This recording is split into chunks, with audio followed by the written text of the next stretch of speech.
We're now going to move on to our next speaker, Imade. Hopefully I'll pronounce that all right. Come off. And you can, is it Imade? Is that it? Imade. Imade. Imade. Oh, it's so close. So close. Yeah, so close, yeah. I'll try to speak to Bibowei-Osuobeni. Is that fantastic? That was good.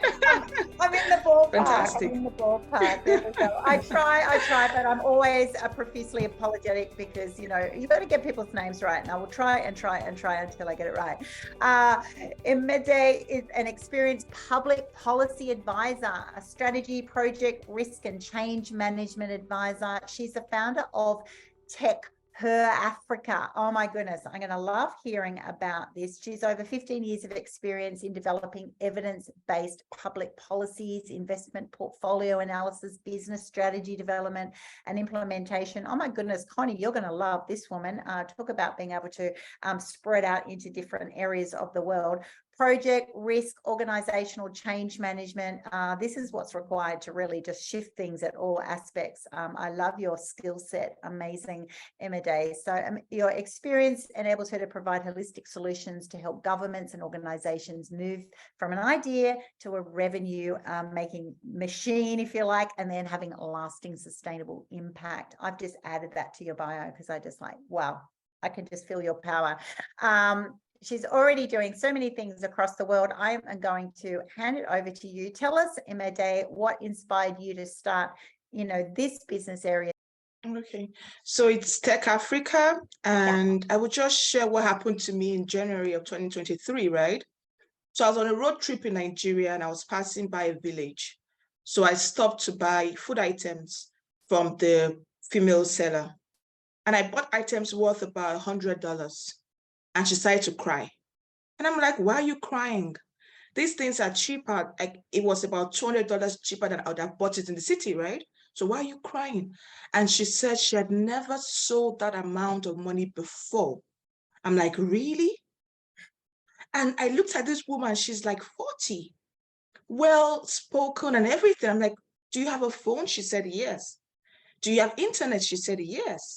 So if I come back to the city and I give you a call, can you bring the goods to me? She said, yes. And then I got back to where I stay in Abuja, Nigeria, and she called me, have you reached home? I'm like, really? You literally did me a favor here. You sold goods to me that was far cheaper than I could have bought it in the city. And you're asking me that kind of question? So I felt this deep sense of love. How can I help this woman? How can I ensure that she gets the same results that I get in the city, right? How do I help this woman? And that was the idea for me, this woman. And now we're helping 10 million women across Africa. You know, 10 million versions of this woman. Yes, how quickly these things change.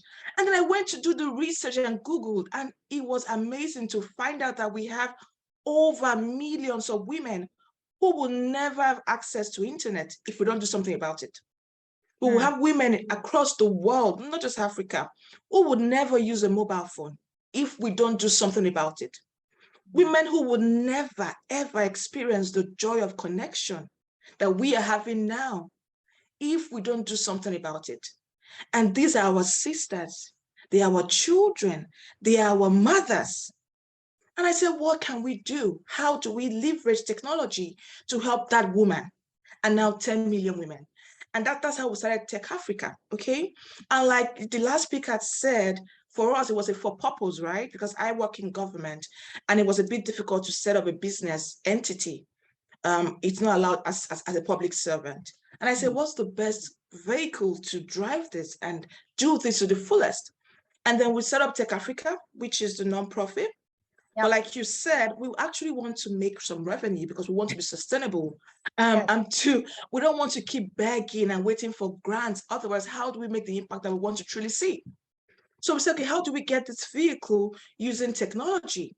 And like she said also, I've worked almost 16, 17 years now, and that comes with massive experience. I wrote the book Execution Roadmap, right? Take an idea to profit and impact. So let me practice what I preach, you know. And then we say, how do we create this vehicle that will still serve women, that will still help them, but we can still have some revenue? What? That's all right. Your picture. Bring it back. So I'm wondering what happened there, really and truly. Can you still hear me though? Yes, we can. You're just coming in, Okay. you're going, you're coming in, you're going. But hey, that's tech. That's Tech Herfrica for you. Yeah. All right, fantastic. I think I'm back now. Okay, sorry about that. So how do we, just move from that idea to profit and impact? And how do we leverage e-commerce? So I brought in all my experience in e-commerce, all my experience in public policy, all my experience in strategy and project and risk. And then we created a local market, which is the e-commerce initiative, right? It's the solution that connects that woman in the village to buyers in the city, to buyers abroad, such that she's able to grow her income, but yet customers get value for money.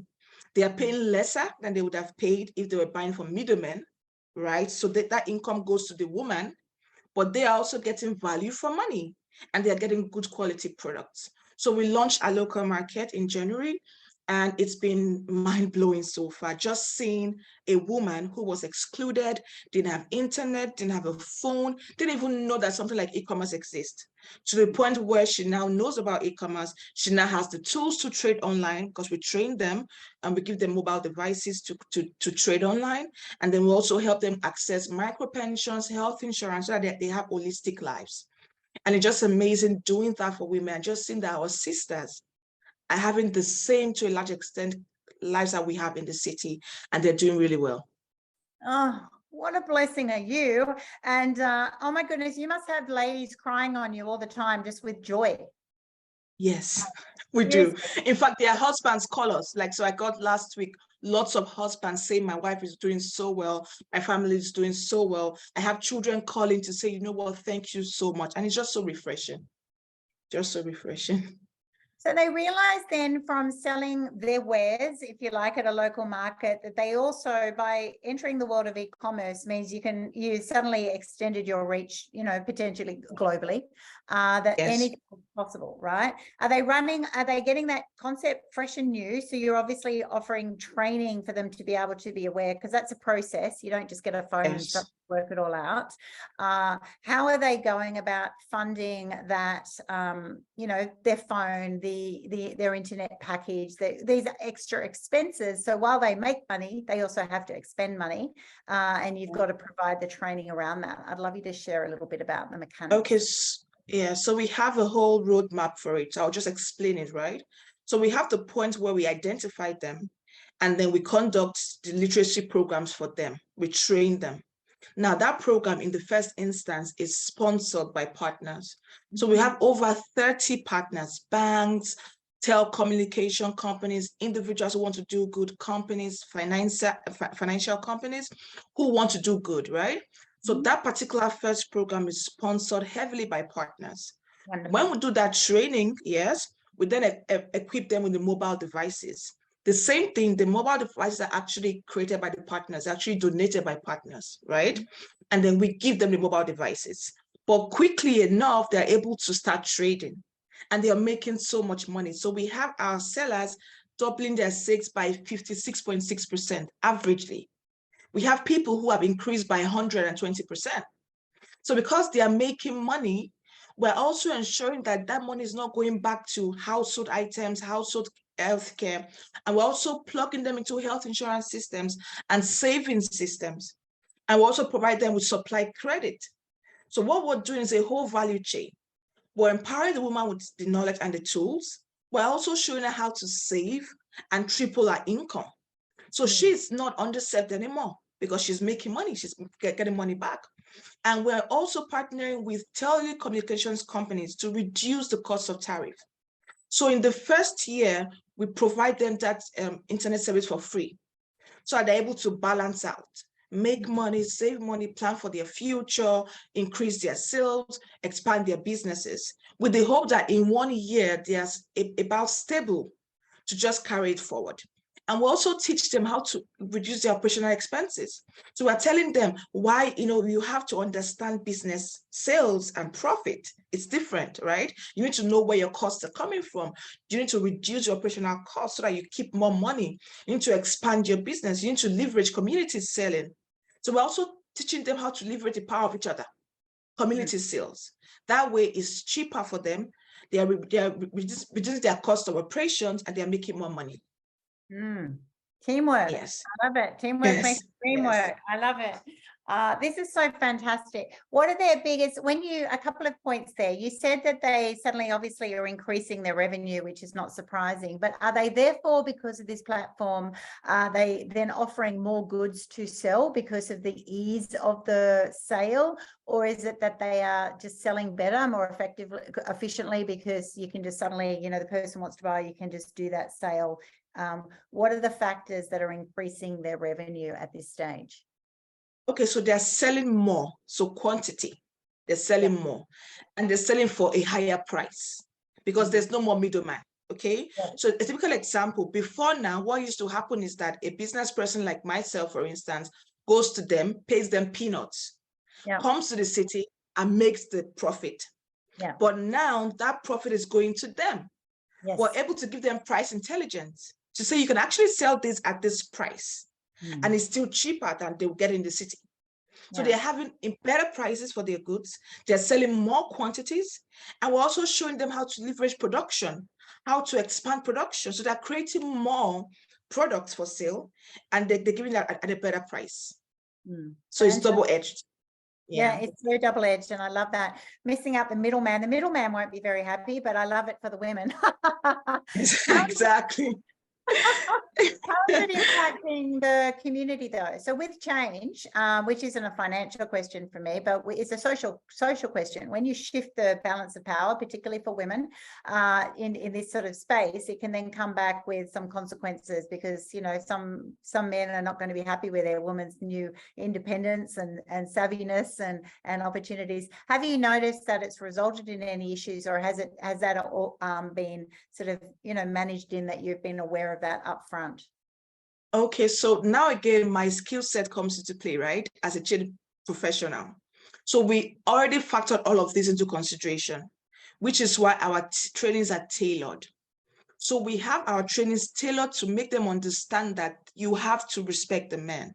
You have to respect the balance. We also train the men as well. So we come from the point of this woman trying to help the family. We don't make it the woman-centered. We make it the family-centered, right? And then we educate the man that this is for the good of the family, that this is for the good of the community. And then we educate the woman. To avoid resistance, you need to be able to operate in a sane environment. You must maintain humility, you must maintain balance. So we had pre-envisaged this issue that you talked about, and we put that into the training program. So we have that heart-to-heart conversation. You need to be a firm woman, but not arrogant, not proud, not disrespectful, not tilting the balance towards an uncomfortable space that makes the man see you as a threat. Okay, so we handle that, which is why the men can call us to say thank you for what we're doing, because we have been able to reach that balance. Yeah, I love that. And I'm not surprised, because it's an immediate sensitive issue that I know can unravel. And it can be with the best intention, but it can create domestic issues. That is definitely always tragic if that occurs. So I really love and respect the way that this has been rolled out and managed. I also love the opportunity for women to then be those individual ladies, that lady that you saw who was obviously operating as a solo entity, if you like, with her broker to just do business. And now you get the sense of community, which is just so powerful, that they can actually do, group buying, group sales, trading amongst, and so therefore that gives even more opportunity. And I love the scalability, the exponential benefit that this would have to a group of women. Plus it also gives the proof of concept, if you like, to other groups, which is going to be infinite, right, across particularly Africa, where you are. So this is so fantastic. How has it been for you as a government worker then so they didn't want you to have a private business, so you set it up as a not-for-profit. So does that then make it then very supportive? Are you doing all of this in your own time, or is this now sort of like a part-time gig? Are you getting paid for this? Is this a business of passion? Yes. Okay. So right now we have a complete team, a full team rather, not complete, we're still growing, of about 47 people. And, that's huge for what we started 4 months ago. So that's really huge for us across Africa. And so I do this part-time, but we have full-time people on board, and they're amazing. They're amazing. Our board members are amazing. Our management team is amazing. And then I can still maintain that excellence at work and still give excellent service at work. But that just means I work, 24 hours, if you must say so, because I come back from work and start working on strategy and plans and policies and, frameworks to make this happen and just give that direction, right? So so we have a team that's doing amazingly well. But the good thing about what we're doing is the fact that we have the e-commerce solution. And like I said earlier, we're targeting revenue, massive revenue, because we want 10 million women across Africa. So we're really leveraging the e-commerce bit to really scale up our impact, right? And that works for us. That really works for us. Oh, so fantastic. For those women to be able to then grow their revenue arm, one, they can all create a shop in Women's Biz Shopping, by the way, for free. So they can create their own store, which is kind of good. Have they got that concept of going global yet? Do they have products that could be global in their sales, or are they still thinking more local community in their mindset?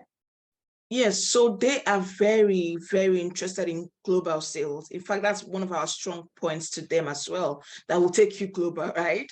But at this moment we're refining the intra-country trade and inter-country trade, just to see how we're able to move those goods in the easy, because most of them are agricultural products, right? Perishables, and they're also food stuff. So we're also working the dynamics around being able to transport and ship all of those products in a way that preserves the quality.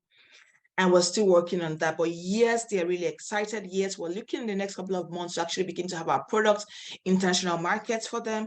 And that's a big, big milestone for us. Yeah, that will be absolutely huge. I mean, definitely if you've got, livestock and raw foods and other things, it's got its own challenges and legislation and rules, all of that you are totally on top of. And then there'll be other things, like candles or essential oils. Yes. Or you go, what, that's a global market. You can just get savvy and have fun with that. It's also something that they can model with their children as well, to bring into, to have that future planning, which I absolutely love. So you're really early days now. You've only been going 4 months, and you've obviously had so much of a sort of a kickstart, which is really wonderful. What a success story so far. How do you manage then how have you planned to measure and track the success of this e-commerce? Is it all automated? Is it digital systems? Are you relying on staffing with certain skill sets? How are you approaching that? Okay, so we haven't even launched the e-commerce web application now. Right now, we're trading on WhatsApp, Instagram, LinkedIn, and Facebook. And we have seen, so I'll just share some key milestones we've achieved, right? So we have trained over 700 women in 4 months. And we have seen how much they've increased by 56% in terms of income. And we've also seen how we've been able to acquire 50 human beings as returning customers, okay? So we track customer retention. Is a big thing for us. We want to see how many of our customers come back and refer people. So we track that very, very, very keenly, right? That's the first thing we track. We also track revenue in terms of net profit. Because like I told you, we're looking at making huge revenue so that we're able to sustain our impact, right? So we track that. We look at our operating costs. We look at our net revenue and we say, after expenses, what do we retain? And we track that very keenly because it's important for us to know if we're playing or if we're actually doing business. Okay, so we track that very keenly. And it's been amazing because, like I said, we're still highly WhatsApp based, and we've seen the tremendous benefit of using WhatsApp. It's cheaper. We have boycotted operational costs right now of e-commerce platforms, as you would know, right? And so that means that we're still managing on expenses, and that keeps our profit margins a bit higher. So we track that keenly. And we're also looking at feedback. How many of our customers refer customers? And just to say this here, we haven't done any single marketing, zero marketing budget, right? But we have 50 returning customers who order hugely on a month-to-month basis. And for us, it just shows to see how well we're keenly tracking those metrics, and we keep improving and refining. If something goes wrong today, we have a meeting to fix it, the next day. So we have that continuous improvement process that ensures that we're not lagging behind, we're not being reactive, we are proactive, we're envisioning, what could happen, which is risk management, what can hinder us, we're making conscious plans today to prevent that. And it's just amazing.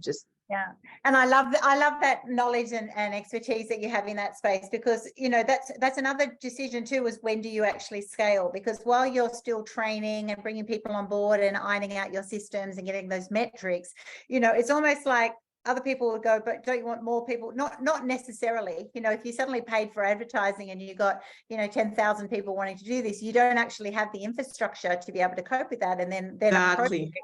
however well-meaning, can actually fall under. So it's really great what you're doing, that you're actually building this base. Exactly. It'll be organic, plus you'll reach a stage that you go, you know what, we can cope with more, we can turn more on when appropriate, right? It's very get it. Yes. You definitely get it. So for those who are listening in and watching the replay, whatever, think about this too in your own businesses. This is a great conversation to be having, because you've got to be careful when the dream happens, right? And in any business, there'll be stages of that, and will depend on how well your house is built, right? And so what we mean by that is that, you've got to be able to have the strategy, have the people in place, have them well trained, have the systems, have the automations, because suddenly if you get, if every person told, 100 people and they all want to use your services, what would actually happen if, the imagined dream happens? You want the dream to happen when you're ready as a business. Yes. And this, you've done a phenomenal job in 4 months, like seriously. Amazing. It doesn't get more dreamy than that, really. But it also means that you continue to build that, because what is the dream at the moment is those, I think you said 50 return customers, happy customers. Those 50 customers are your golden ticket, if you like. That they're your avatar that you're honing, you're checking, you're making sure they're happy. What would they want more of? They're actually your sample base that you want them to reflect. If you magnified them, what does that actually mean? So until you actually know them very, very well and have served them very, very well, there's going to be a lot of intel that you are going to learn from this process over the coming months ahead. So how can people support you? How can by being on this summit today, what would you love for people to be able to do to help you? Or is it just being aware of it at this stage?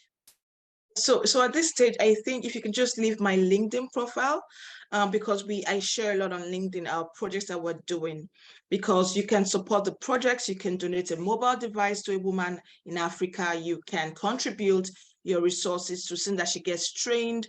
You can spread the word about what we're doing, because it's amazing. It's taking a woman from point A to point Z, and her life changes completely. And it's also ensuring that people, eat sustainably and produce sustainably. So it affects the whole ecosystem and the continent as a whole. So please drop my LinkedIn profile, follow me on LinkedIn, and check out Tech Herfrica on LinkedIn, on social media. It's amazing what we're doing. When we open the donation portals, please donate, and just spread the word on our behalf. Yes. I'll definitely do that. I definitely will do also a story in Women's Biz magazine, because I think that would be great to get that out, because that's obviously a global reach. I just love what you're doing so much. I love your heart with it. What have you learned about yourself then? So going from a government job to suddenly taking on this massive responsibility and creation over that moment with a lady, but now you've got staff, project, infrastructure, and then whenever you start anything, it's now, oh my goodness, this is real. So now I need to maintain that. What have you learned about yourself through this time? So I've learned the irreplaceable power of the mind, of a positive mindset, right? Like I shared with you during our initial conversations, I have 4 children, a military husband, you know how that feels, a full-time job. And people just told me that, Imade, you couldn't do this. This is impossible. Like at the scale you're thinking, this is not going to work. And I've seen the incredible power of just positive thinking and just believing that I can translate this idea to reality for real. And I've learned that I can do anything. I used to say, oh, without my 8 hours sleep, I can't function. I've gone 4 months with 6 hours sleep and I'm still looking like this. I've gone 4 months with less than 6 hours sleeping, and I'm still healthy. So I've just learned that there's nothing that's impossible. Nothing is impossible for me as a person. If I can think it, if I can plan it, if I can commit to it on a day-to-day basis, nothing is impossible. And I've also learned the power of today, like doing what I can today, doing what I can now, with the capacity I have now, with the resources I have now, and just believing and hoping and planning for tomorrow, but really harvesting and nursing the power of today. I've learned that in more ways than one.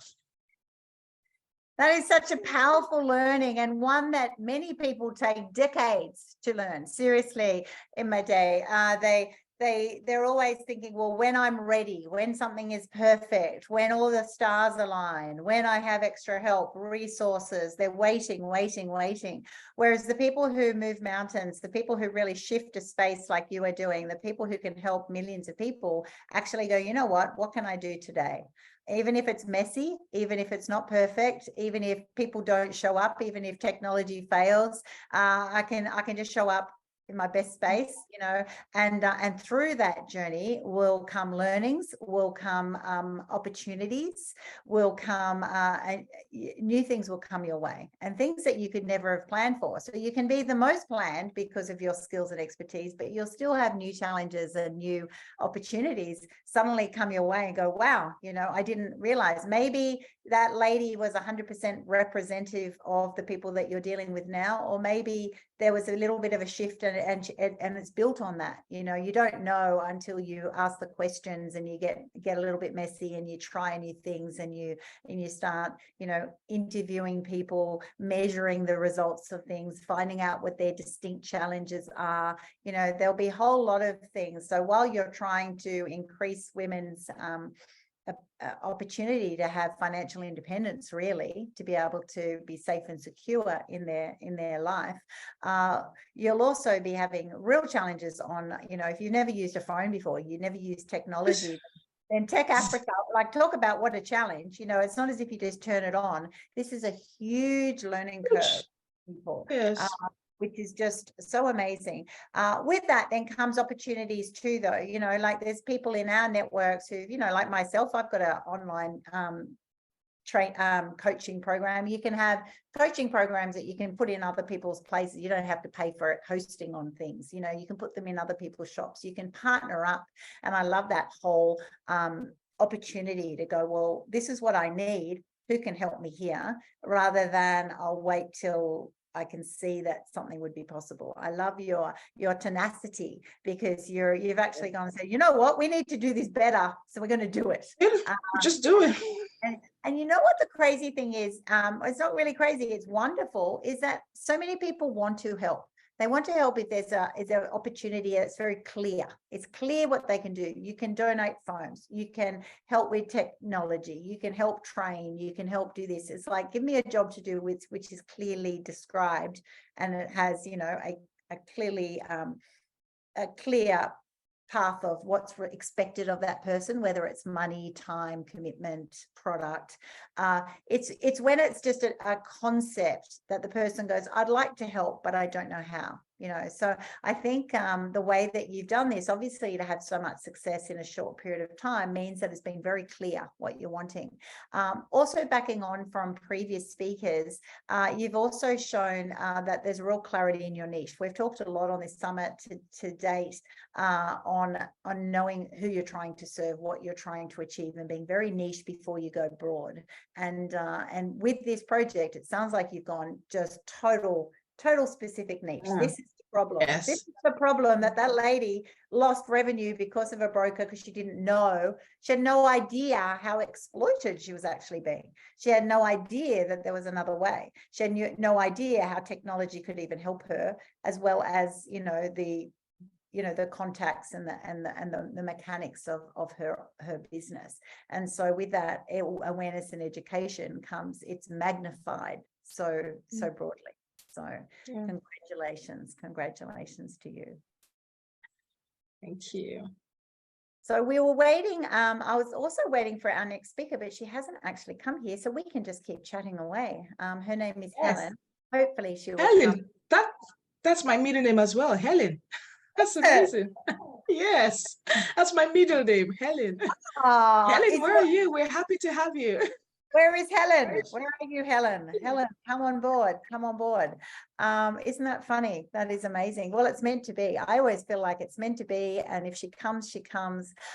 What I love is, for those listening into, I'd love to talk about just some key concepts around e-commerce, because it's an e-commerce summit.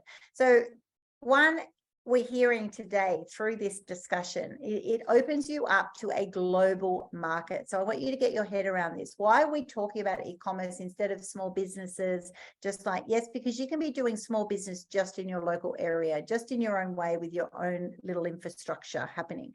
But when you open the world of e-commerce, you are then accessing a global market. Even if you only use it locally to start, it has the capacity to think of everything in a global environment, which means that your reach is global, worldwide. You can do business and trading with anyone. It breaks down all those geographical barriers, and those geographical barriers is what actually discriminates, right? It then causes disadvantage because of access, because of opportunity. But when you start tapping into that, people in your area, women in these villages, have the same capacity, once they're fully operational, as someone who is in New York or Sydney or wherever they are in the world. So I want you to really start exploring the opportunity for those of you listening in. Those of you who are in replay, I want you to also put in your questions and ask and turn up to my lives on this. So a well-planned e-commerce strategy.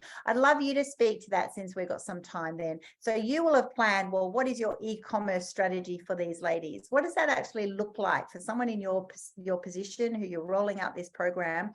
How would you define your e-commerce strategy for these ladies at this time?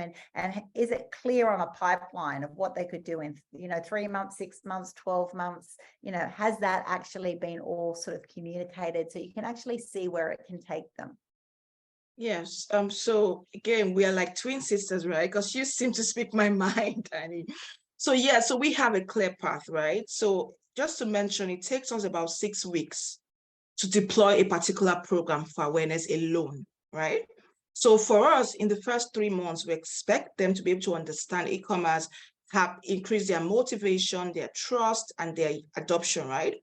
And then by 6 months, they're only able to trade on WhatsApp. So they send us pictures on WhatsApp, use voice notes, and give us prizes. The plan is within 3 to 6 months, they learn the skills they need to package their items properly. They learn the skills that they need to interact with customers. They learn how to take pictures and videos. And by 6 months, we're able to put them onto the web application. So they then move from using WhatsApp-based and using voice notes and pictures to actually being able to upload their products on the web application, right? So we expect that in 12 months, they're not able to at least go on the e-commerce web application, do their own registration themselves, check their order system, receive their order checklist, and also make their order fulfillment. But for now, we're doing everything at the back end. We are marketing the products, we are uploading the products, we are doing everything, right? And they're still doing for us on WhatsApp 3 to 6 months. We are hoping that by 6 months, they can then transition into the point where they can actually upload their products themselves on the e-commerce application. They're able to see their order themselves. They're able to get their notifications themselves and actually package these things themselves and send to the customer. It's a long shot. It's a long shot considering the literacy levels that these women are. Their background and their experience is a long shot, but we're hoping. We're hoping.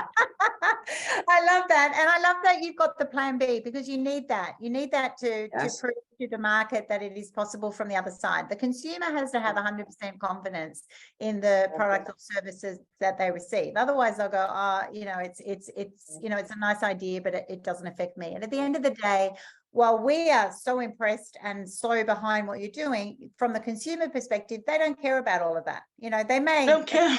At the end of the day, they want their product. They just go, I need it now. I want my product, and they expect it to be able to be delivered. So with that means that there should be strategies, and this is a very, very good strategy, that you want to make sure that, well, someone else can fill in all the blanks, and then as you're you can start taking those extra roles on board until and it's a bit of a competency-based scenario, really, on as soon as you are ready to step up to that next level. Otherwise, it's overwhelming. Otherwise, you go, yeah, all this is available, and it's just like the poor person would just sit there going, I've got no idea how to unpack that, how to actually utilize that incredible opportunity would be just wasted, which would be really tragic. The other great topic I would love to raise with you too is, for those listening in, is also the idea of e-commerce gives you flexibility and convenience, right? It's 24/7. So while we're all really busy, you don't have to worry about this, oh, well, I'm only available from 9 till 5. Or if I've got children at school, it might even be 10 till 2. But you might also be free at 8 till 10 at night because, your kids have gone to bed, and you might go, I've got a bit of special time here. You've got this flexibility to be able to fulfill orders, to be able to catch up with your customers. So as long as it's within 24 hours on a best practice scenario, obviously we like it if they can respond, quickly. If someone's in and you're like, why?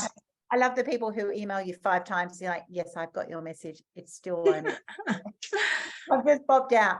But within reason, I love that it really helps women entrepreneurs to be able to do life, to manage a business while balancing their other responsibilities. Because we also need to be very realistic on, the many, many hats that we have, particularly around, managing families and childcare and our own lives. It gives us that flexibility, which if we're not using e-commerce, we're really tied to specific shopping hours. So I absolutely love that aspect too. Has that definitely helped your ladies, I'm imagining? Of course. So I just got a feedback just last night, and a customer was saying that I love the convenience. I love that I can be at work and order my items and it gets to me in the office or at home, right? And just to ride on what you had said earlier, initially we had just passion. We want to connect that woman to the customers directly. But once we started from a customer perspective, they want their products today. They want it now, right? And we have the issues where there's infrastructure, no electricity, road network, there's some form of transport issues and everything. We had to change the model. So from us saying we want to connect that woman directly to the customer, we had to be the enablers. We had to get these items in a particular place, store them in a particular place, such that when the customer orders these items, they get it that same day. That changed. So that became very important for us as well, to see that passion alone cannot help you. Like, passion alone cannot help you, because you have to ensure that, what do my customers want? And what do the people paying for this service want? And once we saw that they wanted timely delivery, same day delivery, we couldn't, still feed on passion to just connect that woman to this woman. We had to bridge the gap. We had to step in. And so what I'm saying to business owners, don't be afraid to change your models. Don't be afraid to change how you're operating if it preserves the intention of your business idea, right? Because I've seen many women, because we're emotional sometimes, we hold on to the plans, to the how we want it done, to the ideas we had in the beginning of how we want it done. But you must learn to let go of that idea once you see that it can hinder progress, once you see that it can hinder performance, and ask yourself, for this vision, what is the best route there? What is the best vehicle right now for this vision? I wanted this before, but based on the realities of things, what is the best approach now to get me here? So we had to change models. We had to say, okay, you know what? Let's give these women time to adapt to the old e-commerce, right? Let's step in, let's bridge that gap. And it's been amazing. So my advice today is don't be so emotional with your plans, right? Plans are just to guide you. They're just to give you like a stepping stone and a way to just navigate. But once you see an obstacle, bridge that gap. Don't wait till, don't cry over spilled milk and how you thought it would be. Things change, and be ready for the change. Like be mentally, emotionally ready for the change. Oh, so beautifully said. I agree 100%. One area that I've noted is for people to be aware of is using e-commerce will give you much lower startup costs. For those people who are originally starting, think about it. If you've all got to have your own store, you've got to have your own base, you've got to pay for that space.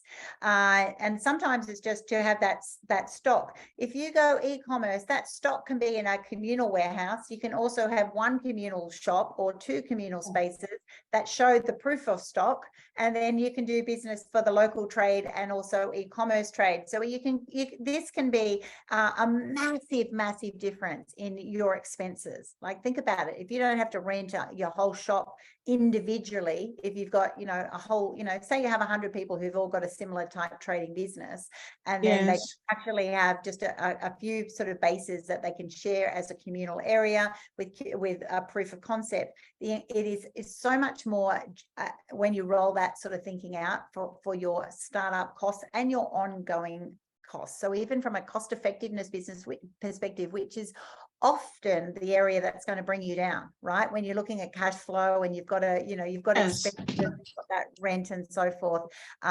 This area alone is just a winner. It is also an area that can be a block for people because they want to have their own.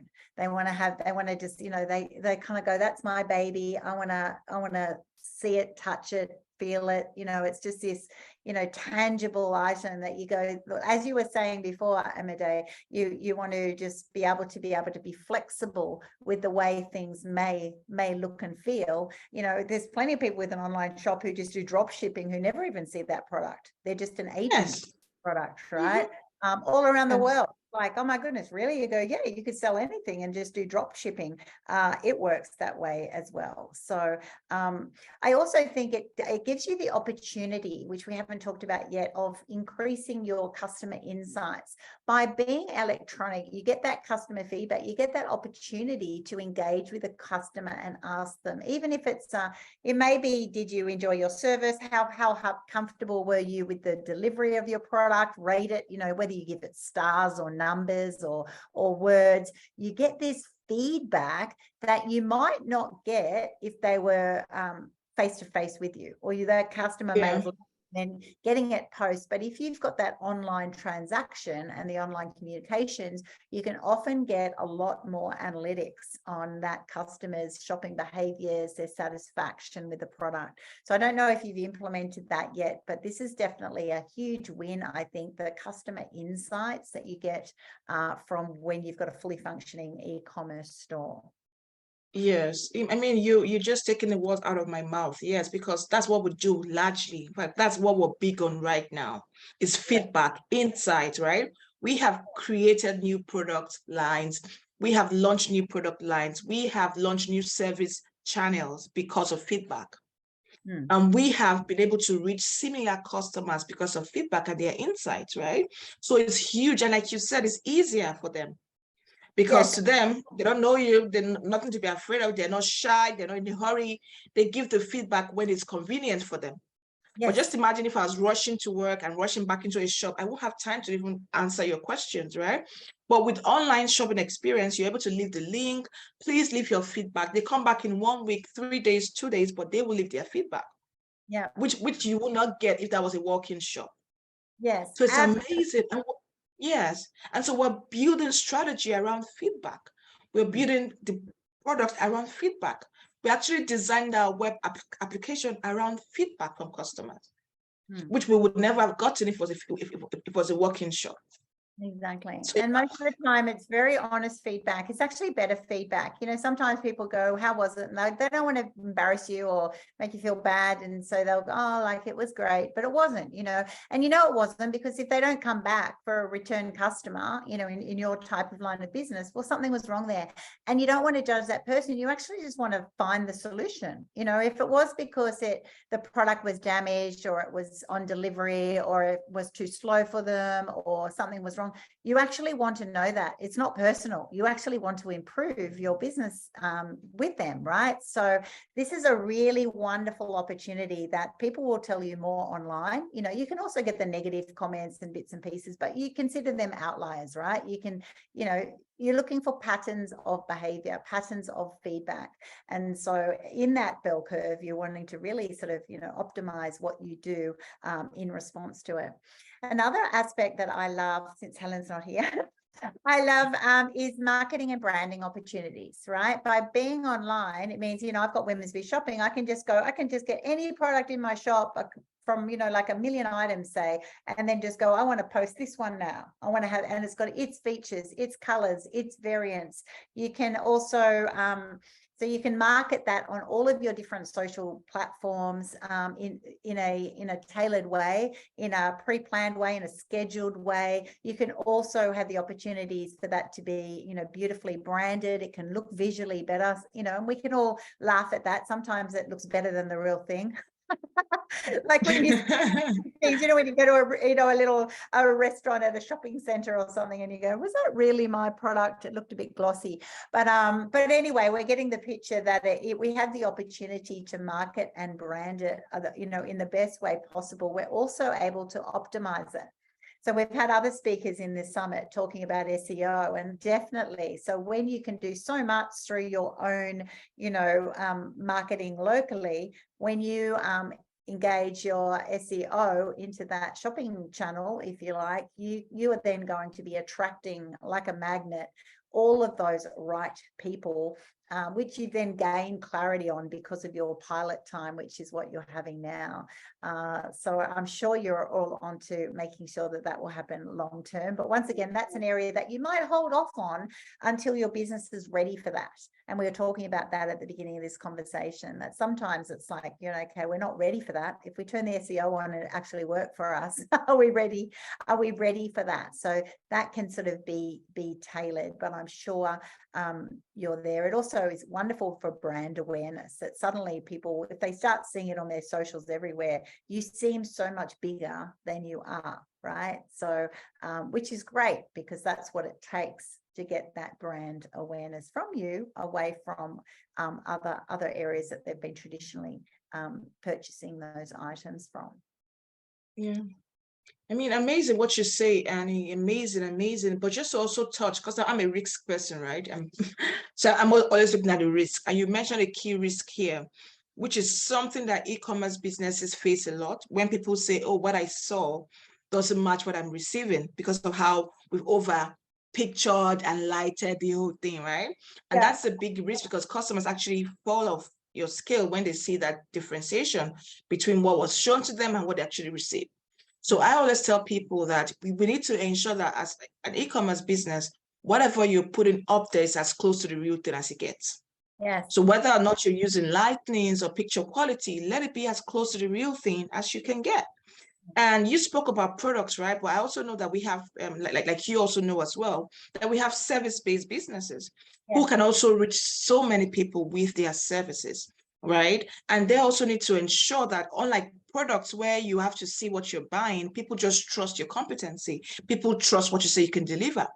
That even when you're not actually selling products, you're selling services, you still build capacity to deliver what you promised. Because sometimes they just feel like, oh, I'm service-based, doesn't matter. But it does matter if you're doing e-commerce, because people have different options. So once we engage you as a service-based business and you offer less than par, or you offer less than value that you promised, we drop off the scale. Yes. And it may not matter to the person that's doing service as it does to product, but it should matter to you as well, because every customer counts. And once they drop off, that is potentially losing 1 million people like them who could have been your customers. So I always like us to strike that balance with quality. And even as much as we want to brand and put our products out there, it has to match the excellence that you promised, so that people experience what you give, what you say you're going to give. So you can filter your pictures, you can add lights and colors, just ensure that that product looks as close to the real thing as it gets, just to avoid what I got scenario. Oh, I love that. I absolutely love that point, because it's really important. What will happen is, if you have the glossier better than the real thing, you'll probably attract more first-time customers. It will backfire big time. Exactly. Lifelong customers. And in business, lifelong customers, because your reviews will be disappointed. It's all on expectation. If you see something, oh, actually that looks like a packet of chicken food or whatever, and then that's what I got, the packet of chicken food. But if it looks so glossy, it's like, oh my gosh, and then I get the real product, I was more tempted to buy it, but when I actually get it, I go, oh, I'm now disappointed. So if I get asked to give my stars between 1 and 10, I'm going, oh, that's a 2. It's nothing like I was expecting. Whereas they actually know what they bought, but their view got changed. And so we rate things based on our expectations. Based on perception. Exactly. So that is such a good point to raise.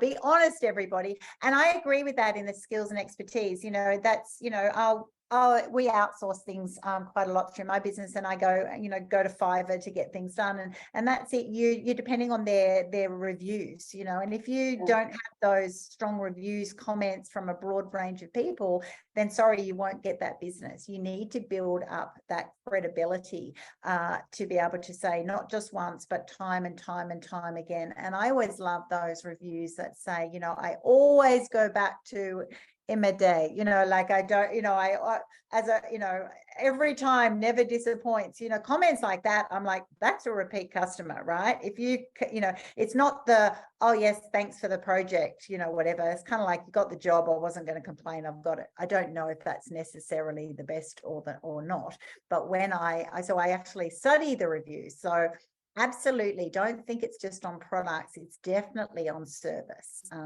And long term, you can even go back and get those, the best obviously is, when you can get video testimonials of people who just love your product, because then you get the energy, you get the personal connection, but that's down the track. Yes, for those watching later, you can definitely do that. You should do that.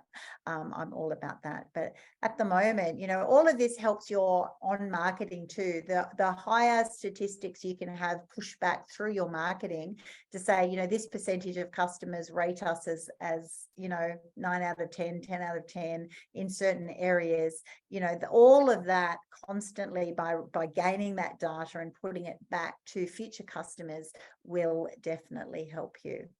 All right. Yes.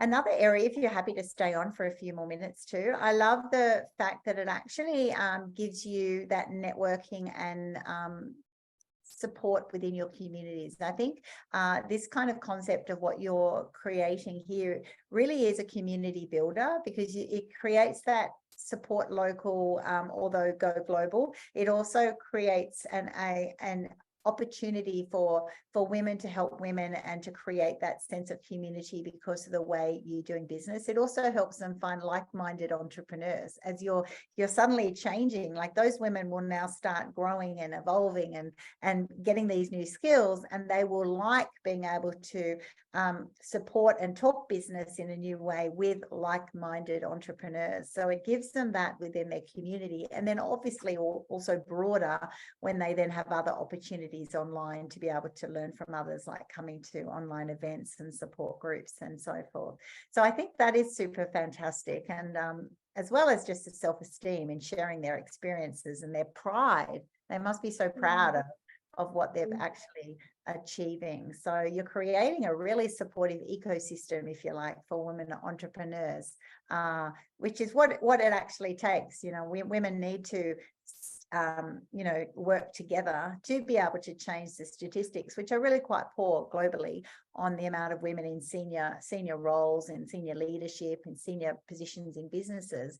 But what you're creating here gives them that equal opportunity to be able to do that in their own space, in their own way.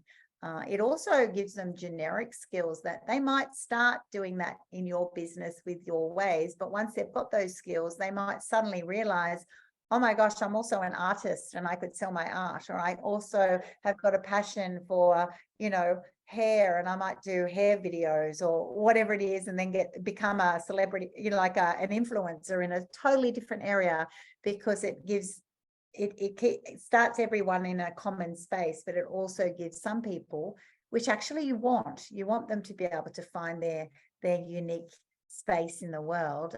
It gives them that opportunity to possibly even do both, do the day job plus do the other things on the side, and see where that takes them. I think that's an absolute delight. Yeah, it is.